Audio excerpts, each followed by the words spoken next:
तप्तकाञ्चन गौराङ्गी राधे वृन्दावनेश्वरी वृषभानुसुते देवी प्रणमामि हरिप्रिये श्रीचैतन्यमनोभीष्टं स्थापितं येन भूतले स्वयं रूप कदा मह्यं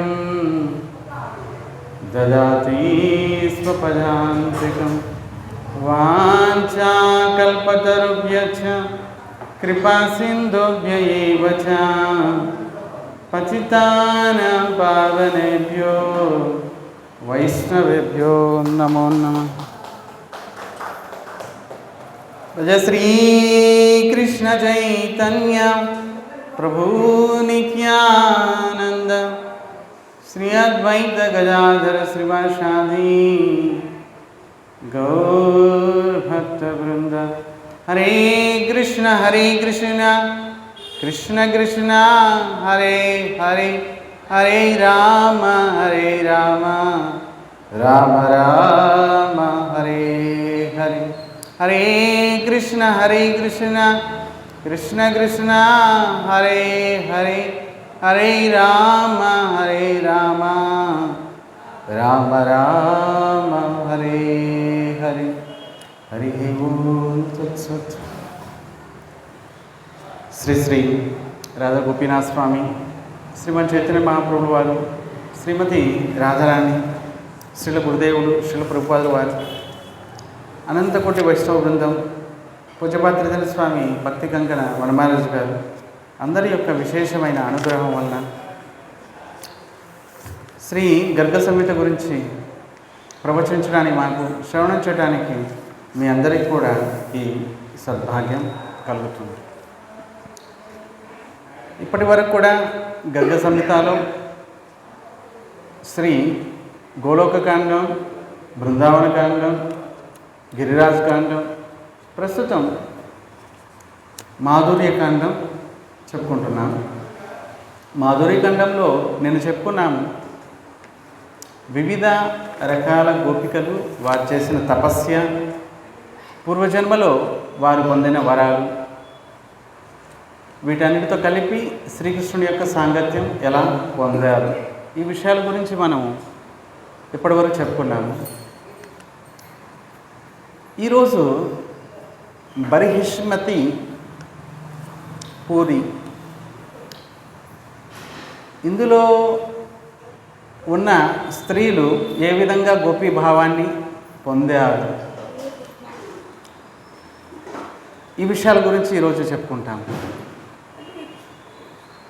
సోనపుర ఇది ఒక పట్టణం ఉంది. ఇందులో ఒక గొప్ప మహాత్ముడు ఉన్నారు. ఆయనకి 5,000 మంది భార్యలు. వీరందరూ కూడా గోపీ భావాన్ని పొందారు. అలాగే లక్ష్మీతో ప్రకటమైన దాసీలు, సఖీలు సముద్ర మంథనం సమయంలో, ఇంకా ధన్వంతరి భగవంతుడు ఆయనతోటి ప్రకటమైన వివిధ రకాల ఔషధాలు కూడా గోపీ భావాన్ని పొందాయి. సముద్రంలో ఉన్న జీవులు ఏవైతే మత్స్య భగవంతుడు మత్స్యావతారం, బర్హిష్మతిపురిలో మహారాజు పృథు మహారాజు, భగవంతుని యొక్క ఒక అవతారము పృథు అవతారం. 24, 26 అనుకోండి, 26 అవతారాల్లో ఒక అవతారము పృథు మహారాజు. ఆయన యొక్క వరం వలన బర్హిష్మతిపురిలో ఉన్న స్త్రీలు, ఆడవారు, వారు కూడా వరప్రాప్తి వలన భగవంతుని యొక్క సాంగత్యం పొందారు. ద్వాపర యుగంలో సముద్ర మంథనంలో లక్ష్మితో కలిసి ప్రకటమైన సఖీలు, వారు పొందారు. మత్స్యావతారం, భగవంతుని యొక్క మత్స్యావతారంలో మత్స్య రూపాన్ని చూసి ఆకర్షితమైన జలచరాలు, అవి కూడా గోపీ భావాన్ని పొందాయి మత్స్య భగవంతుని యొక్క వరం వల్ల. ఇంకా అప్సరస్సులు, నరనారాయణ యొక్క కృప వల్ల అప్సరసలు వారు కూడా భగవంతుని యొక్క సాంగత్యం పొందారు గోపీభావంతో. ఒకసారి బద్రీనాథ్లో నరనారాయణులు తపస్సు చేస్తున్నారు. ఇంతగా తపస్సు చేశారు. ఈ యొక్క తపస్య ప్రభావము 14 లోకాల్లో వ్యాపించింది. గొప్ప తపస్సు చేస్తున్నారు. నిజానికి ఎందుకు చేస్తున్నారు? నిజానికి భగవంతుడు ఎవరి గురించి చేస్తారు, ఎందు గురించి చేస్తారు? కేవలం లోక కళ్యాణార్థం, జీవులకి మంగళం చేకూర్చడం కోసం భగవంతుడు ప్రతిదీ ఏది చేసినా కూడా భగవంతుడు మన మంచి కోసమే చేస్తారు. ప్రతిదీ తనకంటూ ఏది అవసరం లేదు. ఆత్మారాముడు భగవంతుడు, ఆప్తకాముడు, పరిపూర్ణుడు భగవంతుడు. ఎవరైతే పరిపూర్ణుడో ఆయనకేం అవసరం లేదు. భగవంతుడు అనే ఆయన పరిపూర్ణుడు. ఆయనకి ఫలానా వస్తువు అవసరం లేదు, ఫలానా వ్యక్తి అవసరం లేదు. ఆయనే పరిపూర్ణుడు. మరి ప్రశాంతంగా ఉంటారు ఆయన. ఆత్మారాముడు తనలో తాను సంతృప్తిగా ఉంటాడు.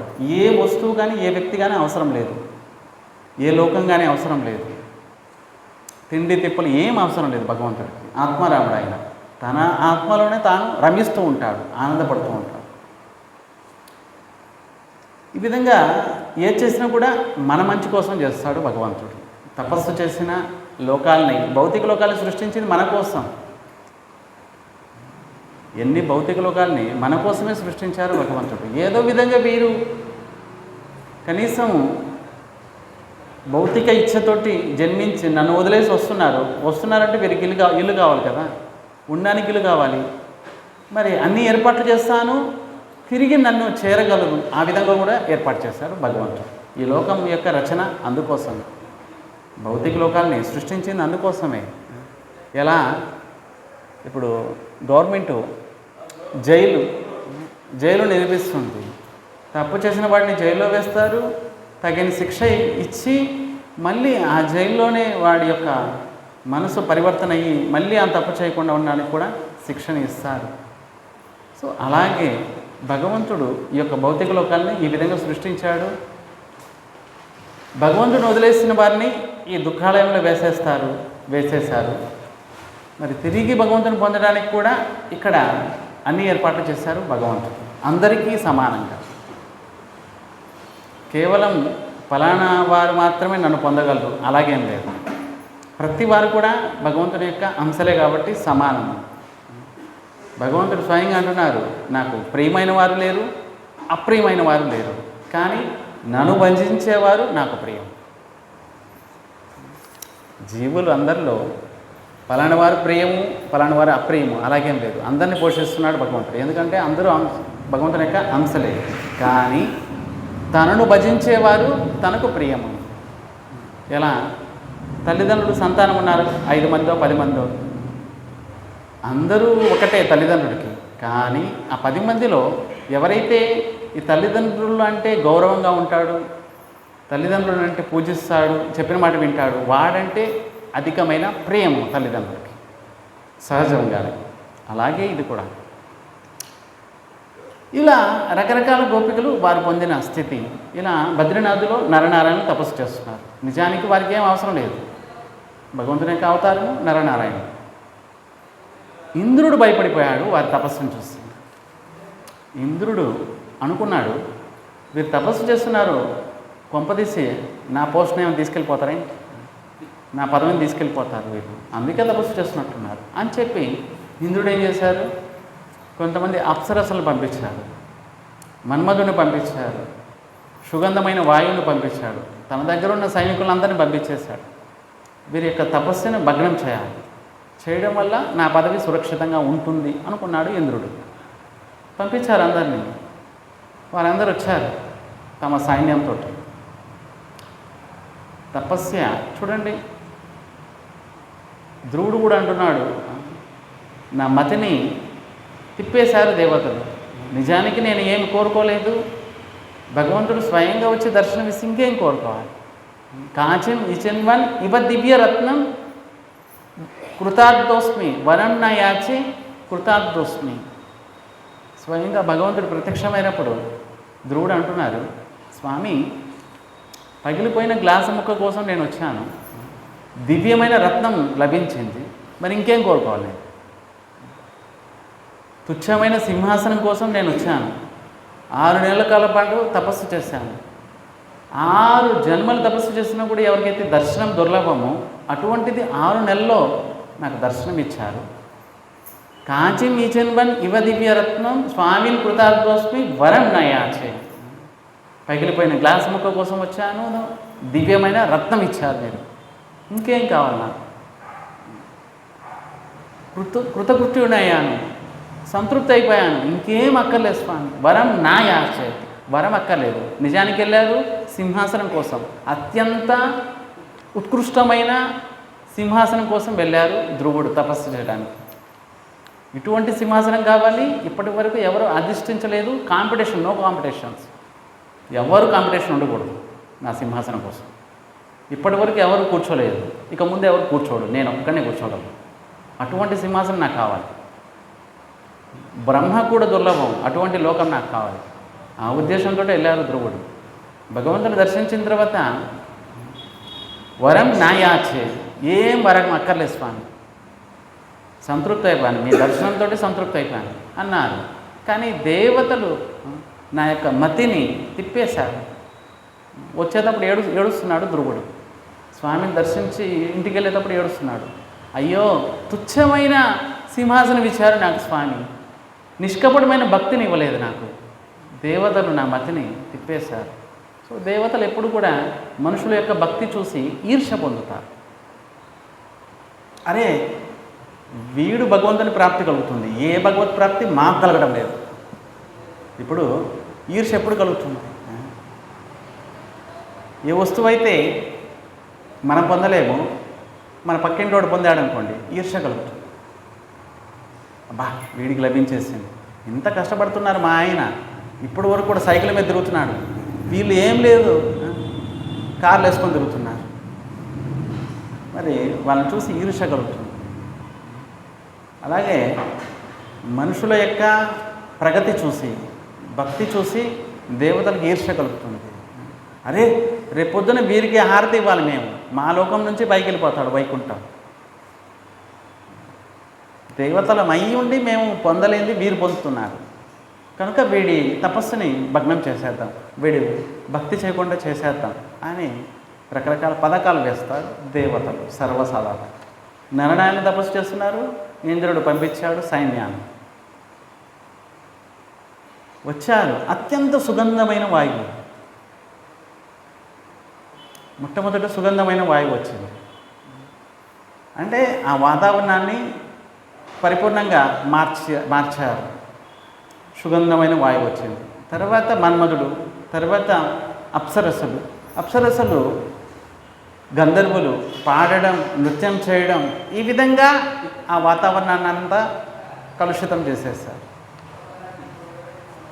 ఇంతగా ప్రయత్నించారు అందరూ, నృత్యం చేసి పాటలు పాడి తపస్సు భగ్నం చేయడానికి ఎంతో ప్రయత్నించారు. కానీ నరనారాయణ స్వయంగా భగవంతుడు, మరి వారెందుకు వీరి నృత్యానికి, వీరు పాడే పాటలకి మోహితమయ్యి తపస్సును మానేస్తారే? అలా జరగదు. ఇంత ప్రయత్నించిన తర్వాత విఫలమైపోయారు. తర్వాత అప్సరసలు, ఆ మన్మధుడు అన్ని ప్రయత్నాలు చేశాడు, తన దగ్గరున్న బాణాలన్నింటినీ ప్రయోగించాడు. మన్మధుడు ఒక్కడే బ్రహ్మాండాన్ని మోహించగలడు, అటువంటి మన్మధుడు స్వామిని మోహించలేకపోయాడు. రాసలీలల్లో, రాసమండలంలో మన్మధుడు వచ్చాడు. స్వామి, అందరినీ మోహించేస్తాను. భగవంతుడు అన్నారు, సరే రా యుద్ధానికి. మరి ఏ యుద్ధం కోరుతున్నావు? మైదాన యుద్ధమా, లేకపోతే మరి రహస్యమైన యుద్ధం? స్వామి, మైదానంలోనే. మరి ఇంతమంది గోపికలు ఉన్నారు, మరి వారి అందచందాలకి మీరు మోహితమయ్యేటట్లు నేను చేస్తాను అని అన్నాడు మన్మధుడు. సరే, భగవంతుడి యొక్క స్వరూపం ఇటువంటిది. కోట్ల మంది మన్మధులు వచ్చారు, ఆయన కాలి బొటన వేలు కూడా సమానం కాదు. కోట్ల మంది మన్మధులు వచ్చి ఆయన కాలి బొటన వేలు యొక్క గోటికి కూడా సమానం కాదు. అందరూ పరాజయమై వెళ్ళిపోయారు భగవంతుడు ఎదురుగా. కనుక భగవంతుడు పరిపూర్ణుడు. అప్పుడు ఇంత ప్రయత్నించి విఫలమయ్యి అప్సరసులు మన్మధుడు చేతులు ఎత్తేశారు. స్వామి, ఇంద్రుడు మమ్మల్ని పంపించాడు, మేము ఇప్పుడు ఉత్త చేతులతో వెళ్తే ఇంద్రుడు మమ్మల్ని కోపగిస్తాడు, ఇప్పుడు ఏం చేయాలి అంటూ శరణు పొందారు వీరందరూ. అప్పుడు నరనారాయణుడు అన్నారు, నిజానికి మేము తపస్సు చేస్తుంది ఏదో ఇంద్ర పదవి కోసమో బ్రహ్మ పదవి కోసమో కాదు. నిజానికి లోక కళ్యాణార్థం మేము తపస్సు చేస్తున్నాం అంటూ నరనారాయణుడు భగవంతుడు తన తొడ నుంచి ఒక అప్సరస్సును సృష్టించాడు. అప్పటికి ఆవిడ పేరే ఊర్వశి. సరే, ఇప్పుడు ఇంతమంది అప్సరస్సులు వచ్చారు మమ్మల్ని మోహితం చేయడానికి. సరే, ఆ ఇంద్రుడికి ఈ అప్సరస్సును చూపించండి. ఎప్పుడైతే తన తొడ భాగం నుంచి ఊర్వశిని సృష్టించి వాళ్ళ చేత పంపించారు, గిఫ్ట్గా ఇవ్వండి ఇంద్రుడికి. ఎప్పుడైతే ఇంద్రుడు చూశారు, ఊర్వశిని చూసి ఇంద్రుడు మోహించబడ్డాడు. ఇంతమంది అప్సరసులు ఉన్నారు, రంభ, మేనక అందరు ఉన్నారు, ఊర్వశి లేదు. భగవంతుడు సృష్టించిన తర్వాత ఊర్వశి జాయిన్ అయింది అక్కడ. మరి ఊర్వశి ఒక్క క్షణం లేకపోతే ఇంద్రుడు తన సభని మెయింటైన్ చేయలేడు. చూడండి, ఎవరి తొడభాగం నుంచి ఒక అద్భుతమైన అప్సరస్సును సృష్టించగలడు, మరి ఆయన అప్సరస్సులు మోహితం అయిపోతాడే? కదాపి సంభవం కాదు. కనుక ఈ అప్సరస్సులందరూ భగవంతుడిని ప్రార్థించారు, స్వామి మీ యొక్క సాంగత్యం కావాలి. అప్పుడు నారాయణుడు వరం ఇచ్చారు, ద్వాపర యుగంలో కృష్ణావతారంలో మీరందరూ కూడా గోపీభావాన్ని పొందుతారు, అప్పుడు నా యొక్క సాంగత్యం పొందగలరు అని భగవంతుడు వరం ఇచ్చారు. వారందరూ గోపికలయ్యారు. నాగకన్యలు ఎంతమంది ఉన్నారు?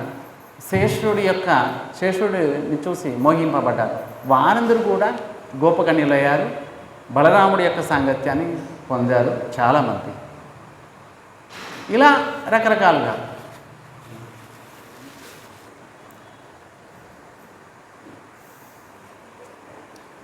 సరే, ఈ నాగకన్యలు మీరు భగవంతుని యొక్క గోపీభావాన్ని ఎలా పొందారు? నాగకన్యలు అవతరించారు నందగోకులంలో. మరి భగవంతుని సాంగత్యం ఎలా పొందాలి, గోపీభావాన్ని ఎలా పొందాలి? ఒకసారి దుర్వాస ముని వచ్చారు నందగోకులానికి. వీరందరూ కూడా స్వామికి ప్రణామం చేశారు, ప్రదక్షించారు. తర్వాత ఆయన అడుగుతున్నారు, స్వామి శ్రీకృష్ణుడి యొక్క సాహచర్యం ఎలా పొందాలి, ఆయన సేవ ఎలా పొందాలి అంటూ ప్రార్థించారు వీరందరూ. అప్పుడు దుర్వాసముని అంటున్నారు, నా దగ్గర ఒక మంత్రం ఉంది, దీన్ని పంచాంగము అని అంటారు. ఈ పంచాంగాన్ని ప్రసాదిస్తాను, దీని ద్వారా మీరు తప్పక మీరు అనుకున్నది ప్రతిదీ పొందగలరు. పంచాంగం, దీన్నే యమునా పంచాంగం అని అంటారు. దేవతలందరికీ కూడా పంచాంగం ఉంటుంది. పంచాంగం అంటే మనం చెప్పుకున్నాం, మొట్టమొదట 5 అంగాలు పంచాంగం. పంచ అంటే 5 అంగాలు. మొట్టమొదట కవచం అందరికీ ఉన్నాయి. శ్రీరామ రక్షా కవచం, కృష్ణ కవచం, నృసింగ కవచం, వామన కవచం, నారాయణ కవచం. ఇలా దుర్వాసముని ప్రసాదించారు యమునా కవచం. యమునాదేవి యొక్క కవచం మొట్టమొదట కవచం. 2 స్తోత్రం, 3 పూజ, 4 పద్ధతి, 5 సహస్రనామాలు. మొత్తం 5ని కలిపి పంచాంగాలు అంటారు. దుర్వాసముని స్వయంగా యమునా నది యొక్క ఈ పంచాంగాన్ని నాగకన్యలకు ప్రసాదించారు. బహుళాసుడు ప్రశ్నిస్తున్నారు, స్వామి నారదముని, స్వామి ఆ యమున యొక్క పంచాంగము కాస్త వివరంగా చెప్పండి. ఏ పంచాంగం ద్వారా సర్వం లభిస్తుంది, ఇక భౌతిక వస్తువు ఏంటి? చివరికి కృష్ణ ప్రాప్తి లభిస్తుంది. ఈ లోకంలో సుఖంగా ఉంటారు, మళ్ళీ పరలోకంలో భగవంతుని సాంగత్యం లభిస్తుంది. అటువంటి పంచాంగాన్ని మాకు కొద్దిగా వివరించి చెప్పండి అంటూ అడిగారు బహుళాసురుడు. నారదముని అంటున్నారు, అయ్యా, ఒక ఇతిహాసం ఉంది. ఆ సమయంలో అయోధ్య రాజ్యం యొక్క రాజు మాంధాత, సూర్యవంశం నుంచి వచ్చారు మాంధాత. మాంధాత ఒకసారి అడవికి వెళ్ళారు, విహరిస్తున్నారు. అక్కడ విహరిస్తుంటే యమునా నది ఒడ్డున ఒక ఆశ్రమం చూశారు. ఆశ్రమంలో ఉన్నారు శౌభరి ముని. ఆయనకి ప్రణామం చేశారు, ప్రదక్షిణ చేశారు, ప్రార్థించారు. మాంధాత అన్నారు, స్వామి, మీరు సర్వజ్ఞులు, మరి ఇటువంటి సాధన ఒకటి నాకు చెప్పండి. ఏ సాధన ద్వారా సర్వం లభిస్తుంది, ఏమనుకుంటే అది లభిస్తుంది, ఏది కావాలంటే అది వచ్చేస్తుంది. అటువంటి ఒక సాధన చెప్పండి.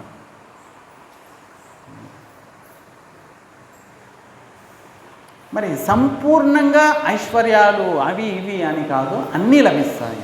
అటువంటి సాధన ఒకటి చెప్పండి నాకు.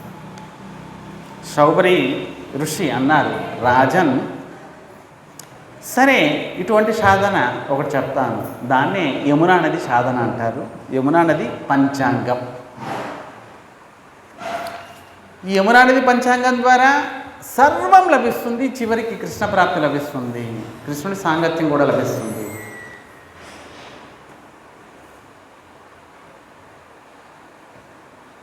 మరి సూర్యుని యొక్క ఉదయం నుంచి అస్తమయం వరకు మొత్తం సర్వం కూడా నీకు రాజ్యంగా లభిస్తుంది ఈ యొక్క సాధన చేస్తే. మరి కవచము, స్తోత్రము, సహస్రనామము, పూజా పద్ధతి, ఇవి వీటి గురించి చెప్తాను వినండి అంటూ దుర్వాస ముని అంటున్నారు.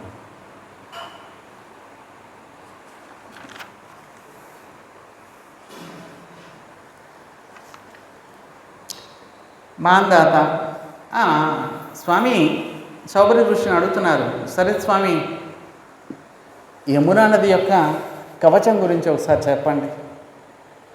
శౌబరి ఋషి అన్నారు, స్వామి, యమునా నది కవచం చాలా దుర్లభం, చాలా రహస్యం, ఏ పురాణంలో లేదు, కేవలం నేను చెప్తాను వినండి అంటూ శౌబరి ఋషి అంటున్నారు.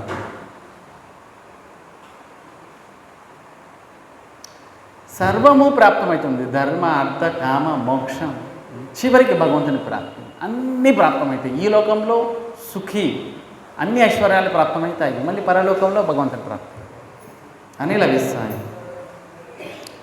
అసలు యమునా నది ఎలా ఉంది, యమునా దేవి ఎలా ఉంది, ఇక్కడ విషయం చెప్తున్నారు. యమునా నది 4 భుజాలు ఉన్నాయి. యమునా నదికి, యమునా దేవికి 4 భుజాలు. శ్యామవర్ణంలో ఉన్నారు ఆవిడ. ప్రఫుల్లితమైన కమలదల్లాంటి పెద్ద పెద్ద కళ్ళు అమ్మవారి.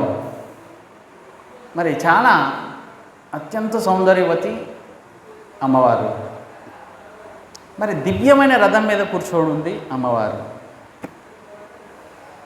మరి ఈ విధంగా మొట్టమొదట ధ్యానించాలి.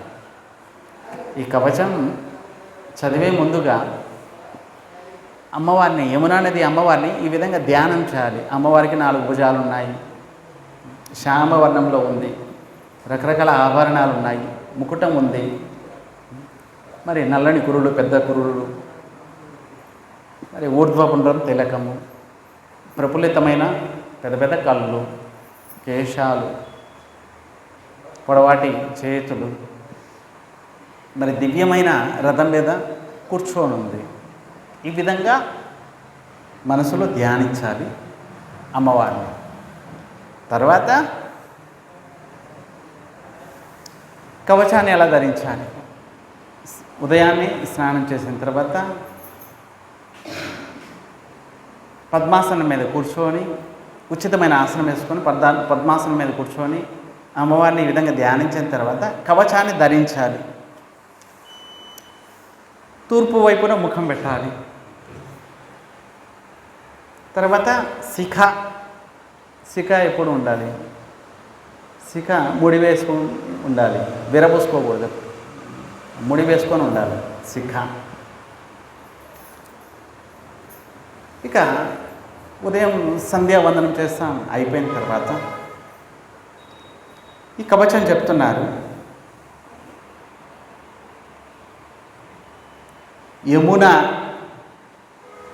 యమున దేవి అమ్మవారు నా యొక్క మస్తకాన్ని రక్షించుగాక. మొట్టమొదట కృష్ణ, యమున నదికి ఇంకో పేరు కృష్ణ. నా నేత్రాల్ని రక్షించుగాక. శ్యామ, నా భ్రూభంగ మధ్య భాగాన్ని రక్షించుగాక. నాకవాసిని, నా నాసికాను రక్షించుగాక. సాక్షాత్ పరమానంద రూపిణి, నా కపోళాలని రక్షించుగాక. కృష్ణ వామాంస సంభూత, కృష్ణుని యొక్క ఎడం భుజం నుంచి ప్రకటమైంది యమునా నది. అందుకే కృష్ణ వామాంస సంభూత, నా యొక్క 2 చెవుల్ని రక్షించుగాక. కాలింది, నా అధరాన్ని రక్షించుగాక. సూర్యకన్య, నా యొక్క గడ్డమును రక్షించుగాక. యమస్వమ, యమస్వమ అంటే యమధర్మరాజు యొక్క చెల్లెలు, స్వయంగా సూర్యుని యొక్క కుమార్తె యమధర్మరాజు యొక్క చెల్లెలు. అందుకే యమస్వ, యమస్వస.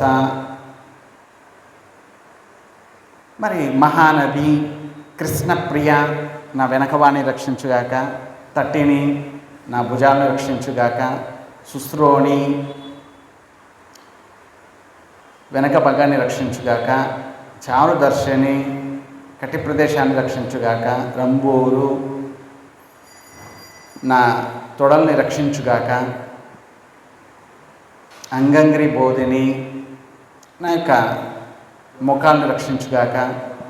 రాసేశ్వరి, నా మడిమల్ని రక్షించుగాక. పాపహారిణి, నా పాదాలని రక్షించుగాక. 2 పాదాలని. పరిపూర్ణతం ప్రియ, లోపల బయట పైన కింద అన్ని వైపుల దిశలో 4 దిశలు 4 కోణాలు, మొత్తం 8, పైన 9, కింద 10, మొత్తం 10 దిశలు. 4 వైపులు, 4 మూలలు, పైన కింద మొత్తం 10 దిశలు. 10 దిశల నుండి నన్ను రక్షించుగాక. పరిపూర్ణతమ ప్రియ. ఇది కవచం. చూడండి, యమునాయాశ్రయ కవచం సర్వరక్షాకరం రుణాం. కవచం చదువుతున్నాను, చూడండి. చతుష్పదార్థదం సాక్షాత్ శృణు రాజన్ మహామతే. కృష్ణాం చతుర్భుజాం శ్యామం పుండరీకాదలేక్షణాం రతస్తాం సుందరీం ద్వాత్వా ధారయేత్ కవచం తతః స్థాతః పూర్వముఖో మౌని కృతస్తంధ్యా కుశాసనే కుశౌర్భాదశిఖో విప్రః పఠేత్తా వై స్వస్తికాసనః. యమునా మే శిరపాతు కృష్ణా నేత్రద్వయం సదా. శ్యామా భ్రూభంగదేశం చ నాసికం నాసికాసినా. కపోలౌ పాతు తయసి మే సాక్షాత్ పరమానందరూపిణి. కృష్ణ వామాంస సంభూత పాతు కర్ణద్వయం మమ. అధరౌ పాతు కాలింది చిబుకం సూర్యకన్యక. యమస్వస కందరాం చ హృదయం మే మహానది. కృష్ణప్రియ పాతు పృష్టం తటినీ మే భుజద్వయం. శ్రోణితటం చ శుశ్రోణి కటిం మే చారు దక్షిణ. ఊరుద్వయం తు రంభోరు జానుని తంగద్రీ వేదిని. గుల్ఫౌ రాసేశ్వరి పాతు పాదు పాపహారిణి. అంతర్బహిర్ రథశ్చోర్యం దిశాసు విదిశాసు చ. సమన్వతాత్ సమంతాత్ పాతు జగతః పరిపూర్ణతమ ప్రియ. ఇది కవచం. కవచం ఈ పేర్లు, ఒక్కొక్క పేరు చెప్తూ ఒక్కొక్క అంగాన్ని స్పృశిస్తూ స్పర్శ చేస్తూ కవచం చెప్పాలి. ఈ పరమ అద్భుతమైన కవచం, చాలా రహస్యమైన కవచం యమునా కవచం. ఎవరైతే భక్తిభావంతో 10 సార్లు ఎవరైతే పఠిస్తారో ఈ స్తోత్రం, ఈ కవచం,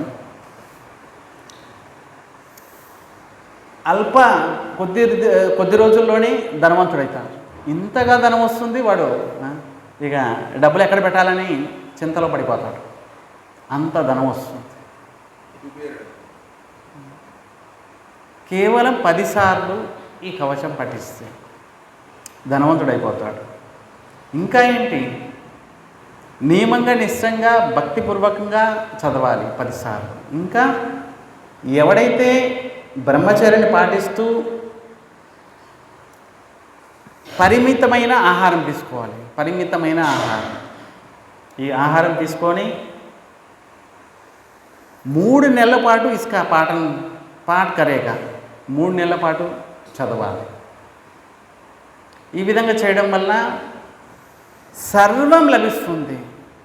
పదవి కావాలంటే పదవి వచ్చేస్తుంది, డబ్బు కావాలంటే డబ్బు వచ్చేస్తుంది, పేరు కావాలంటే పేరు వస్తుంది, మరి సర్వం లభిస్తుంది. ఏం కావాలంటే అది లభిస్తాయి. 3 నెలల పాటు నియమంగా నిష్టగా బ్రహ్మచర్య పాటిస్తూ పరిమితమైన ఆహారం తీసుకుంటూ ఈ కవచాన్ని పఠిస్తే సర్వం లభిస్తుంది. కోల్పోయిన రాజ్యం కూడా లభిస్తుంది. ఇంకా ఏంటి చూడండి, ఎవరైతే 3 నెలల పాటు ప్రతిరోజు కూడా భక్తిభావంతో శుద్ధ చిత్తంతో 110 సార్లు ఎవరైతే పఠిస్తారో సర్వం లభిస్తుంది. అనుకున్నవి అన్నీ అవుతాయి, సిద్ధి ప్రాప్తమవుతుందండి పాపం. ఎవరైతే నిజంగా 3 నెలల కాలం పాటు నియమంగా నిశ్చయంగా 110 సార్లు ఈ కవచాన్ని పఠిస్తారో వారికి సర్వసిద్ధులు ప్రాప్తమవుతాయి, అనుకునేవన్నీ సాధించగలరు. అనిమ, మహిమ, మరి సమాధి, ధ్యానం, ధారణం ఇవన్నీ ప్రాప్తమవుతాయి. ఆకాశంలో ఇక్కడ నుంచి ఒక క్షణంలో వేరే దేశాల్లో కూడా వెళ్ళిపోగలడు. ఎక్కడ అనుకుంటే అక్కడికి వెళ్ళిపోగలడు. ఏం వాహనం లేకుండానే గాల్లో ఎగరగలడు, నీళ్ళలో నడవగలడు, సముద్రంలో చొచ్చుకుపోగలడు, పర్వతంలో చొచ్చుకుపోగలడు, మిగతా లోకాలకు కూడా వెళ్ళిపోగలడు. 3 నెలల కాలం పాటు ఈ విధంగా నియమంగా నిష్టగా పఠిస్తే 110 సార్లు 3 నెలల పాటు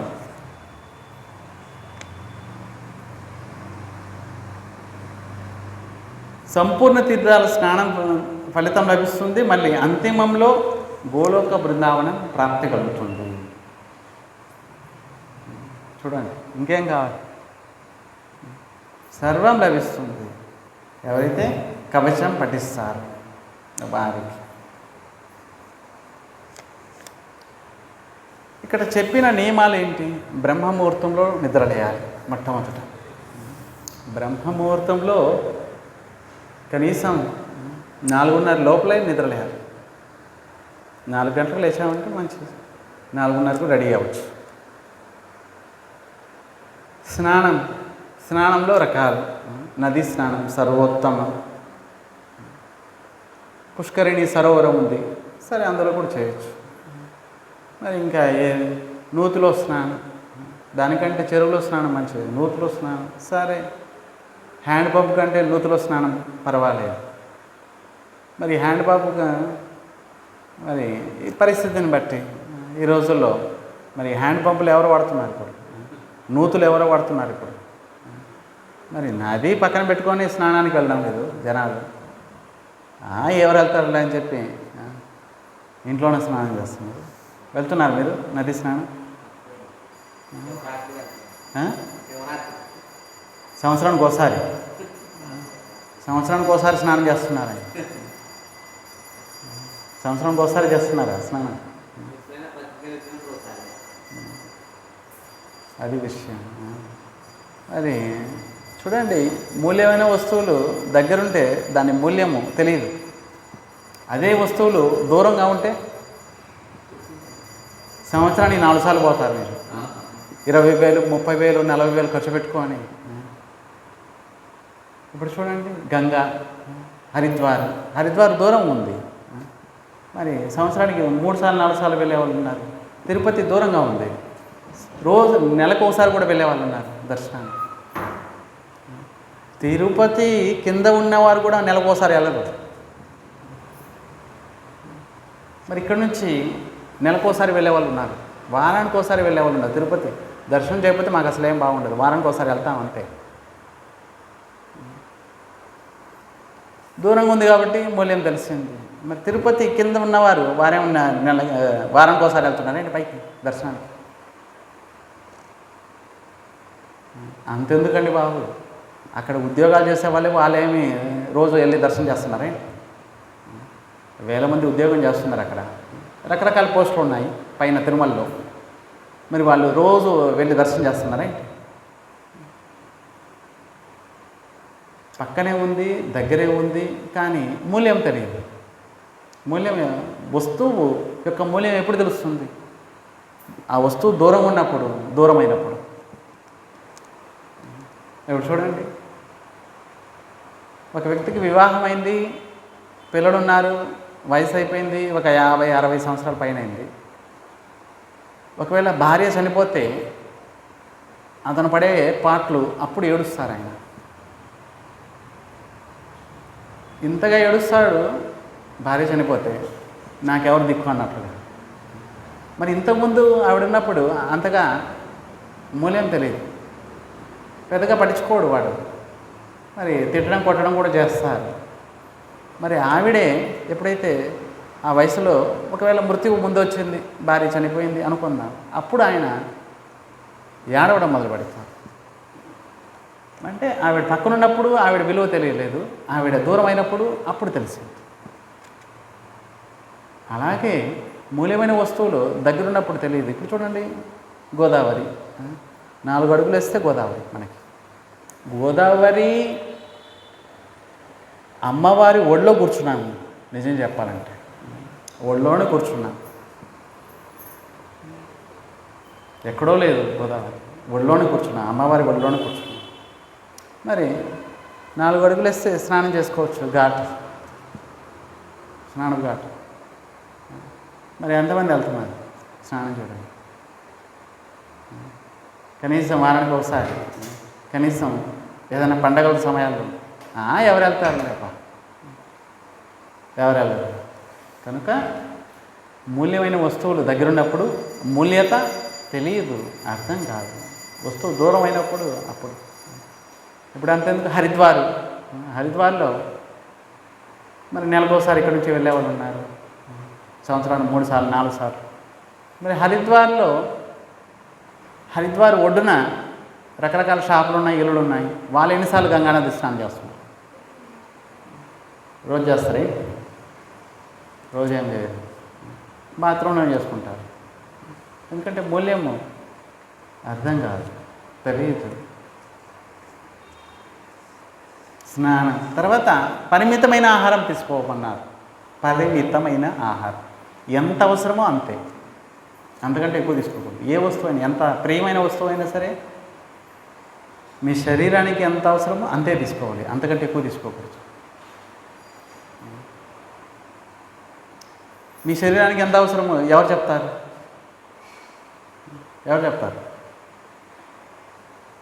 మీ బ్రెయినే చెప్తుంది. మీ బ్రెయినే మీ శరీరానికి డ్రైవర్. మంచినీళ్ళు కావాలా, తిండి తినాలా, ఆకలేస్తుందా, ఇంకా చాలు, ఇవన్నీ ఎవరు చెప్తారు? మీ బ్రెయినే చెప్తుంది మీకు, ఇంకా చాలు. కానీ మనమే ఎంత బాగుంది, ఇంకొద్దిగా వేసేస్తాం అని చెప్పి వేసేస్తాం.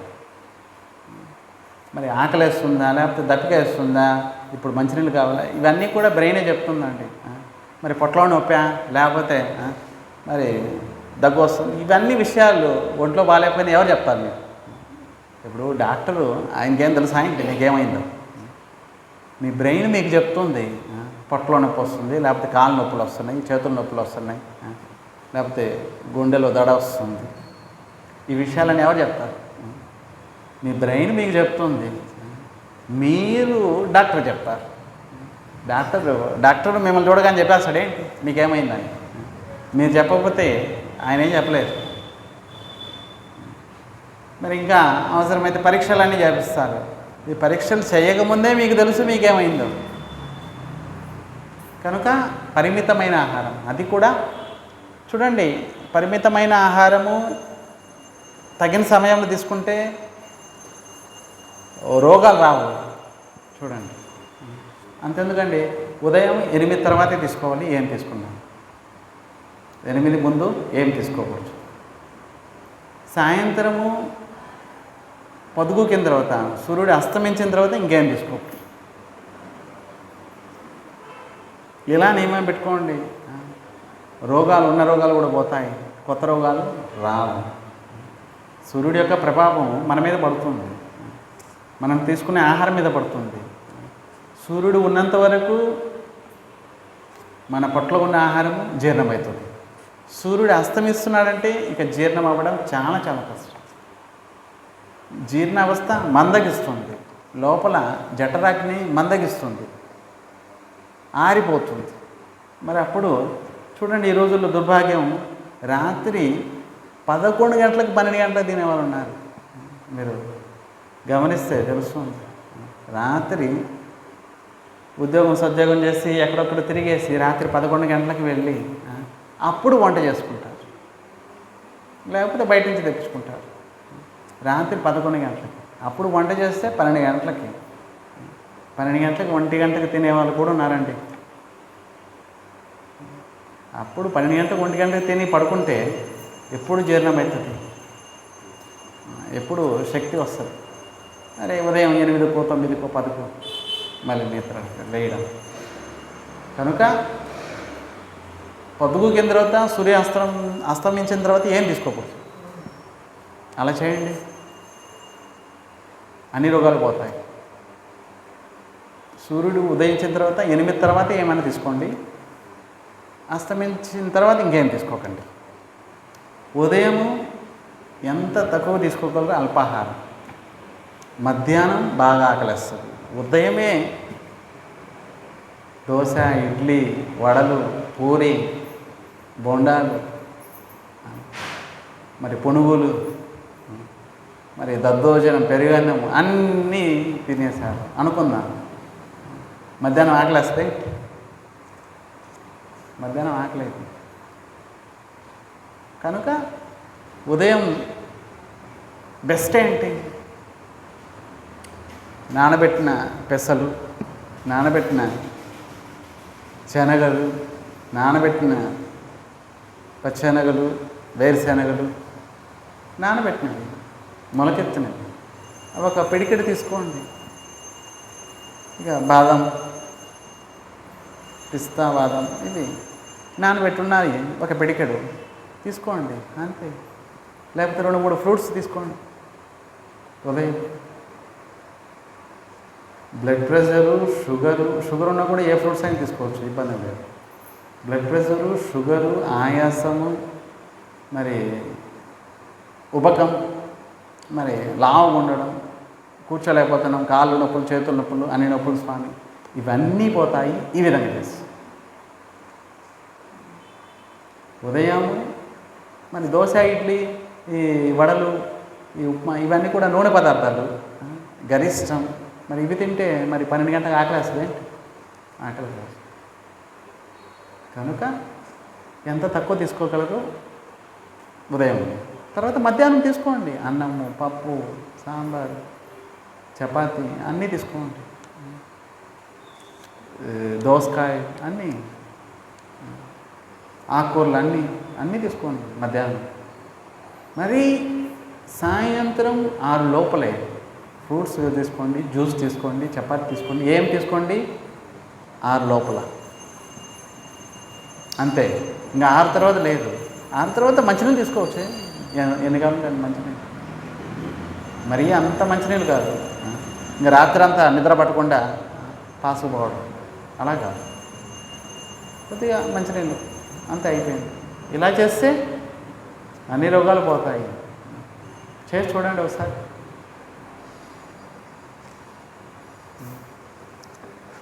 ఈ విధంగా పరిమితమైన ఆహారం తీసుకొని ఎవరైతే కవచం చదువుతారో వారికి సర్వము సిద్ధి ప్రాప్తిస్తుంది, అన్నీ లభిస్తాయి.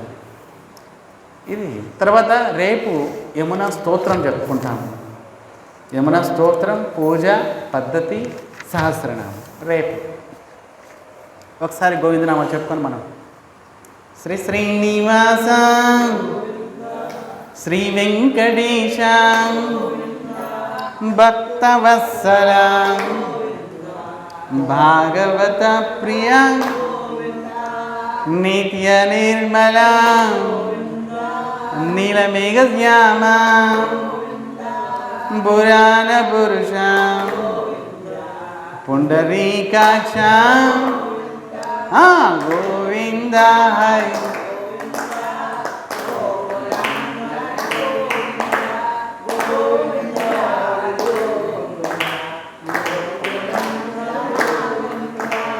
నందనందన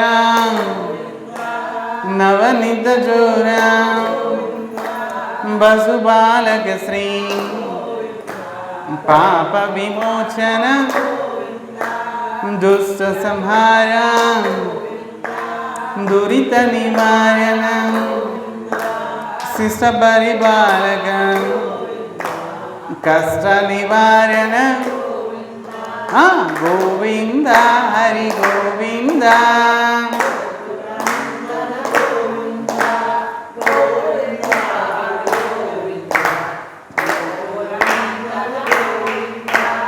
వజ్రముకుటధరం వరాహమూర్తిమి గోపీజనలుల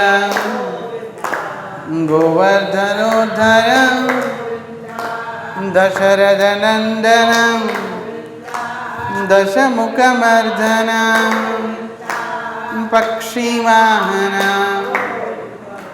పాండవా ప్రియా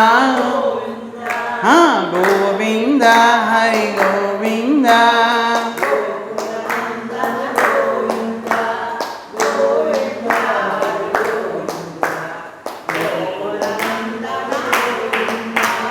మత్స్య కూర్మా మధుసూదన హరి వరాహ నరసింహ వామన భృగురమ బలరామానుజ బౌద్ధ కల్కిధర వేణుగాన ప్రియ వెంకటరమణ గోవింద హై గోవింద.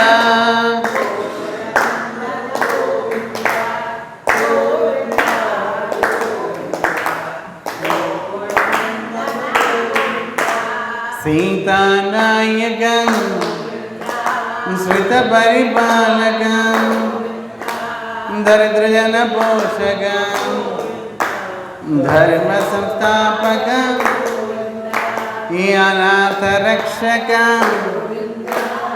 ఆపద్బాంధవ శరణగత వత్సల కరుణాసాగర గోవింద హై గోవింద.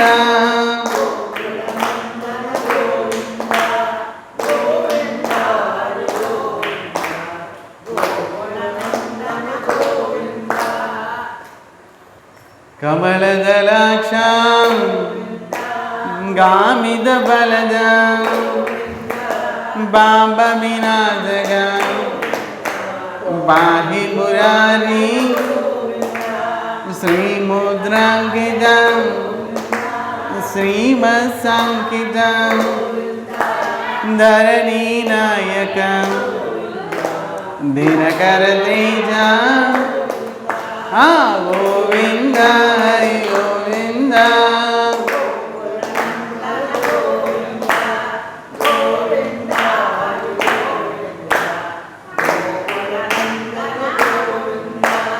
పద్మావతి ప్రియా ప్రసన్నమూర్తి అభయహస్త ప్రదర్శన మర్త్యావతార శంఖచక్రధర సారంగగలధర వీరయాతిరస విరోధిమర్దన గోవింద హరి గోవింద.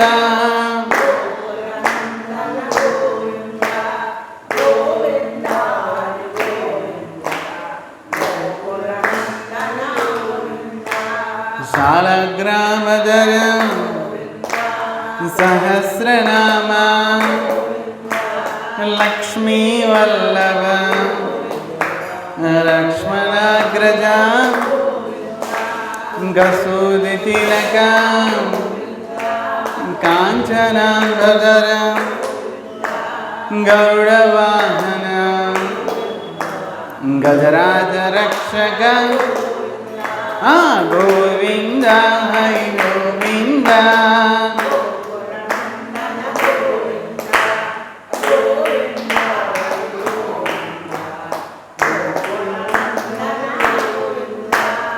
వానర సేవిత వారిది వందన ఏడు కొండల వాడ ఏకస్వరూప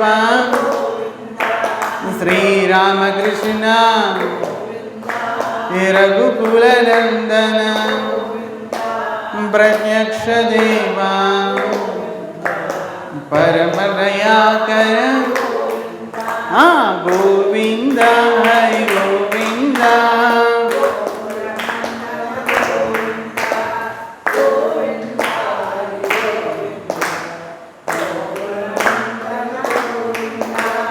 వజ్రకవచధర వైజయంతి మాల వడ్డీ కాసులవాడ వసుదేవతనయ బిల్వపత్రార్చిత భిక్షుక సంస్కృత శ్రీ పుంరూప శివకేశమూర్తి గోవింద హరి గోవింద.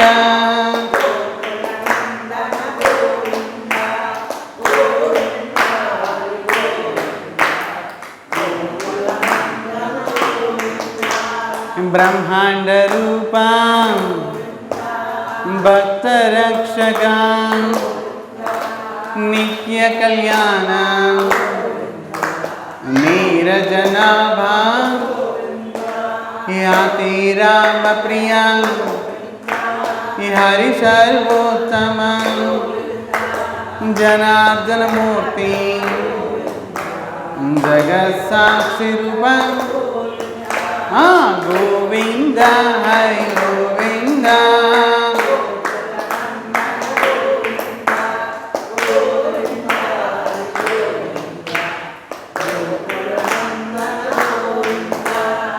అభిషేక ప్రియా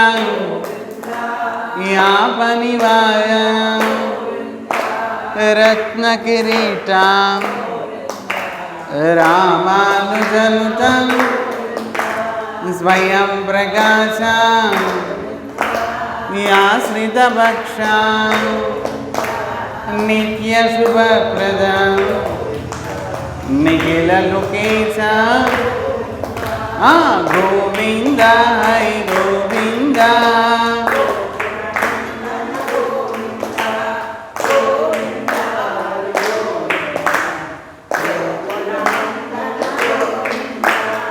ఆనంద రూప ఆద్యాంతరహిత ఈహ పరదాయక ఈవరాజ రక్షక పరమ దయాలో పద్మనాభ హరి తిరుమలవాస తులసి వనమాల గోవింద హరి గోవింద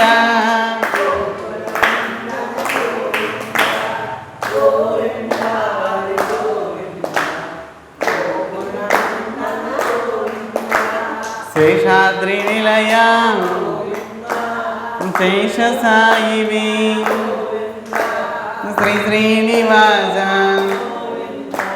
శ్రీ వెంకటేశ గోవింద హరి